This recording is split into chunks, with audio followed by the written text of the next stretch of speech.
এই ধরনের মোবাইল চার্জারগুলো আপনারা রিপেয়ার করবেন কী করবে, একেবারে ফেলে দেবেন না। এগুলো মোবাইল চার্জার যখনই খারাপ হয়ে যাবে বা কোনো ড্যামেজ হয়ে যায় তখনই আপনারা ঠিক করে নিতে পারবেন, অতি সহজে আপনারা ঠিক করে নিতে পারবেন ঘরেই। দেখুন আপনাদের একটু দেখিয়ে দিচ্ছি, এটা কোনো লাইন আসছে না।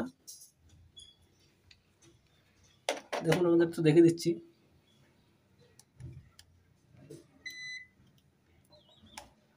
দেখুন সুইচ অন করা, কোনো রকম কোনো লাইন আসছে না। দেখুন এখানে একটা এলইডি জ্বলার কথা, এই এলইডিটা জ্বলছে না। দেখুন একটা অন্য একটা চার্জার দিয়ে আপনাদের দেখাচ্ছি। দেখুন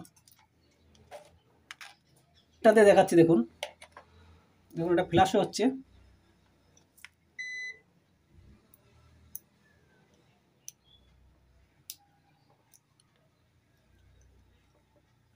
দেখুন একটা গ্রিন লাইট জ্বলছে, অর্থাৎ এই চার্জারটা ঠিক আছে। এই চার্জারটা কিন্তু ডিস্টার্ব আছে, এই চার্জারটা ডিস্টার্ব আছে। এই চার্জারটা আমাদের ঠিক করতে হবে। দেখুন এটা লাইট জ্বলছে। দেখুন দেখুন অফ হয়ে গেল।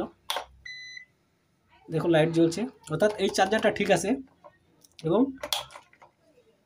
এই চার্জারটা হচ্ছে ডিস্টার্ব, এটা হচ্ছে ডিস্টার্ব, চার্জ হচ্ছে না। দেখুন ব্লুটুথ বক্স হোক বা আপনার মোবাইলই হোক, কিন্তু চার্জ হচ্ছে না। দেখুন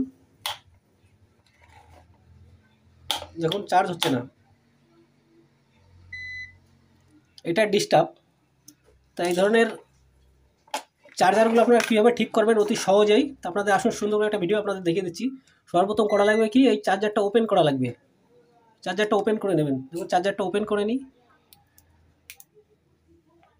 সিম্পলি একটা করলেই দেখুন ওপেন হয়ে যাবে। দেখুন এটা ওপেন হয়ে গেল। দেখুন এখানে একটা ওয়্যার কেটে আছে, একটা ওয়্যার কেটে আছে, আর একটা ওয়্যার ঠিক আছে।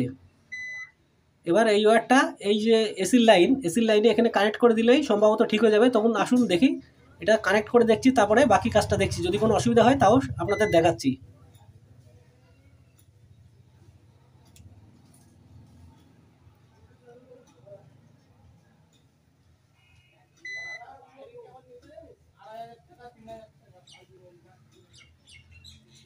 দেখুন এসির লাইনটা জুড়ে দিলাম। এবার দেখি বাকি সব ঠিক আছে কিনা, একটু চেকিং করে দেখি। দেখুন এখানে লাইটও জ্বলছে। দেখুন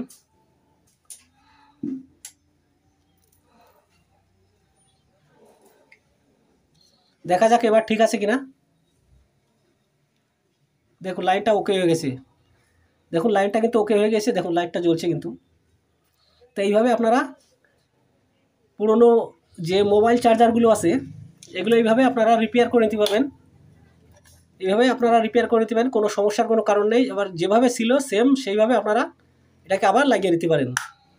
দেখুন দেখুন সেকেন্ডের মধ্যে কিন্তু হয়ে গেল মোবাইল চার্জার রিপেয়ার। দেখুন আবার একবার দেখাচ্ছি আপনাদের।